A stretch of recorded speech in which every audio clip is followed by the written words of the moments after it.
Assalamualaikum warahmatullahi wabarakatuh. Anak-anakku sekalian, bagaimana kabar kalian? Mudah-mudahan kalian semua dalam keadaan sehat walafiat dan selalu diberikan perlindungan oleh Allah Subhanahu wa taala. Baik, anak-anakku sekalian, siswa-siswi kelas 4 Miss Merdeka Sekolah. Nah, alhamdulillah ya. Untuk pelajaran Al-Quran Hadis pada pertemuan sebelumnya kita sudah mempelajari materi tentang hukum bacaan, idgham, dan iqlab. Nah, untuk pertemuan hari ini kita akan mengulangi kembali materi tentang hukum bacaan, idgham, dan iqlab. Mohon diperhatikan dan disimak, dipelajari baik-baik video yang Bapak kirimkan ya. Nah, anak-anak, silahkan kalian buka pada halaman 130. Nah, kita mempelajari kembali materi tentang idgham dan iqlab.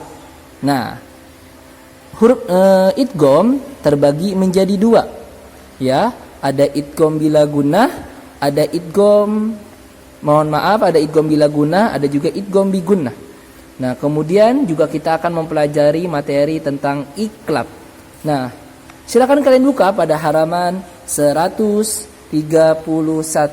Nah, pada halaman 31 yaitu tentang idgham, yang mana idgham terbagi menjadi dua, ada idgham bi gunnah dan ada juga idgham bila gunnah.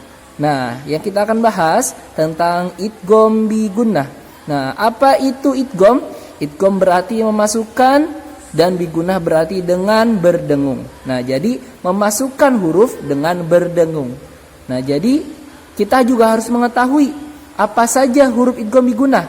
Nah, jadi apabila ada nun mati atau nun sukun bertemu dengan huruf ya, nun, mim, dan waw. Kenapa Bapak seperti ini? Kan supaya kalian lebih mudah mengingatnya. Kalau kita sebut namanya yanmu. Nah, hurufnya apa? Ya, nun, mim, waw. Nah, apabila ada hukum bacaan nun mati atau sukun bertemu dengan ya, nun, mim, waw, maka bacanya didengungkan. Nah, baik. Langsung saja. Nah, ini di halaman 132 adalah contoh bacaan yaitu tentang idgham bi gunnah. Nah, tadi contoh pertama yaitu nun sukun bertemu ya. Nah, jadi boleh nun sukun, boleh juga tanwin. Ada yang tahu apa itu tanwin? Nah, tanwin itu yang coret dua di atas, fathatain, coret dua di bawah, kasrotain, domah yang berekor, domatain. Pokoknya yang an, in, un. Yang kayak nun sukun itu bertemu ya, maka didengungkan. Contoh, minu, langsung dimasukkan ke ya-nya. Nunnya dianggap tidak ada karena idgham itu artinya memasukkan. Memasukkan apa? Huruf yang di depannya, huruf bi gunnahnya. Apa huruf bi gunnah? Nah, ini ya, nun, mim, dan waw dengan dengung 1,5 alif atau 3 harokat. Minu. Contoh lagi, nun bertemu nun, min nurin. Ada lagi nun bertemu waw, mi waraihim. Ada lagi nun bertemu mim, mim maljain. Bukan min maljain, tapi mim maljain. Jadi intinya idgham itu memasukkan huruf-huruf, yaitu apabila ada nun sukun atau tanwin bertemu dengan ya, nun, mim, waw, maka nun sukun atau tanwinnya dianggap tidak ada, tetapi langsung dimasukkan ke ya, nun, mim, waw dengan tasdid dan dengung. Berapa tempo dengungnya? 1,5 alif atau 3 harokat, seperti itu. Nah, kemudian kemarin juga kita sudah mempelajari tentang idgham bila gunnah. Apa idgham bila gunnah? Nah, sama juga nak. Idgham pokoknya artinya memasukkan. Ya, idgham artinya apa? Memasukkan. Memasukkan apa? Huruf bila gunnah. Kalau tadi huruf bi gunnah. Nah, huruf bi gunnah yang ini. Nah, sekarang idgham bila gunnah. Apa huruf idgham bila gunnah? Yaitu lam dan ro. Hurufnya hanya 2. Kalau bi gunnah ada 4 dan dia dengan dengung. Nah, sedangkan bila gunnah ada 2 saja, yaitu lam dan ro. Nah, memasukkannya dengan jelas, tidak ada dengung, tidak ada pantulan. Nah, contohnya nun bertemu lam, dibaca malam. Nunnya dianggap tidak ada, langsung dimasukkan ke lam. Tidak ada dengung, nggak boleh malam, tapi langsung malam. Sampai di sini paham mudah-mudahan ya. Nah, kemudian juga ada nun sukun bertemu dengan ro.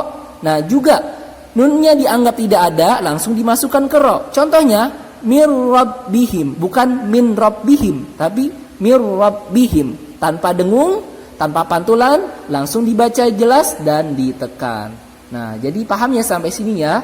Nah, perbedaannya antara idgham bi gunnah dan idgham bila gunnah adalah kalau idgham bi gunnah ada nun sukun atau tanwin bertemu dengan huruf bi gunnah ya nun mim wawu dengan dengung 1,5 alif. Sedangkan idgham bila gunnah yaitu apabila nun sukun atau tanwin bertemu dengan huruf lam dan ro. Nah, tanpa dengung langsung dimasukkan ke lam dan ro. Itu saja ya. Jadi kalau idgham bi gunnah tidak ikut idgham bi gunnah pakai dengung 1,5 alif atau 3 harokat, sedangkan idgham bila gunnah tidak ada dengung dan tidak ada pantulan. Itu baik. Nah, satu lagi kemarin kita juga sudah mempelajari materi tentang iklab.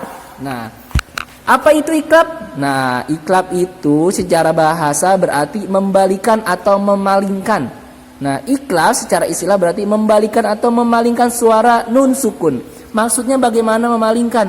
Jadi nun sukunnya dirubah menjadi mim. Ya, dipalingkan menjadi mim, bukan dibaca tanwin atau nun sukun lagi, tapi menjadi mim dengan apa? Dengan dengung. Nah, contoh apa saja ya huruf iklab itu? Nah, huruf iklab itu cuma satu, nak. Ba. Apabila ada nun sukun atau tanwin bertemu dengan ba, maka nun sukunnya dipalingkan kepada mim dengan dengung 1,5 alif atau 3 harokat. Gak boleh tidak didengungkan, wajib didengungkan 1,5 alif atau 3 harokat. Nah, jadi kalau ada yang baca tilawati jangan sampai salah lagi, harus bisa bedakan mana bacaan dengung, mana bacaan ditekan, dan mana bacaan yang tidak boleh didengungkan. Nah, untuk iklab harus didengungkan. Kenapa? Karena ada nun sukun bertemu ba, yaitu huruf iklab. Huruf iklab itu wajib didengungkan 1,5 alif atau 3 harokat. Nah, ini lafaznya, ini cara bacanya. Nah, lafaznya seperti ini sebenarnya, min ba'di. Nah, tapi dibacanya bukan min ba'di, karena iklab itu artinya memalingkan atau merubah menjadi mim. Jadi mim ba'di yambutu amba'ahum. Nah, jadi apabila ada nun sukun atau tanwin bertemu dengan huruf ba, maka nun sukunnya dipalingkan diganti dengan mim, yaitu didengungkan 1,5 alif atau 3 harokat. Paham sampai sini ya? Mim ba'di. Nah, jadi kesimpulannya adalah untuk yang materi yang kita pelajari tentang idgham terbagi menjadi 2, ada idgham bi gunnah, ada idgham bila gunnah. Nah, kalau idgham bi gunnah apabila ada nun sukun atau tanwin bertemu dengan ya nun mim wawu, maka langsung dimasukkan ke ya nun mim wawu dengan dengung 1,5 alif atau 3 harokat. Sedangkan idgham bila gunnah, kalau idgham bila gunnah itu apabila sama ya nun sukun atau tanwin, namun dia beda bertemunya dengan lam dan ro. Nah, jadi nun sukunnya dirubah dimasukkan langsung ke lam dan ro tanpa dengung, tanpa pantulan, tapi langsung ditekan, dibaca jelas lam ro-nya dengan tasdid. Nah, kemudian kita juga mempelajari iklab. Apa itu iklab? Iklab itu membalikan. Nah, membalikan apa? Dikembalikan hurufnya bukan nun lagi, tapi menjadi mim. Apabila ada nun sukun atau tanwin bertemu dengan ba, maka dirubah menjadi mim, bukan nun lagi. Dan dirubahnya dengan dengung juga. Contoh, mim ba'di yambutu amba'ahum. Seperti itu. Alhamdulillah, pada pertemuan kali ini kita sudah mempelajari kembali materi tentang tajwid, yaitu tentang idgham dan iklab. Idgham terbagi menjadi 2, yaitu idgham bila gunnah dan idgham bi gunnah.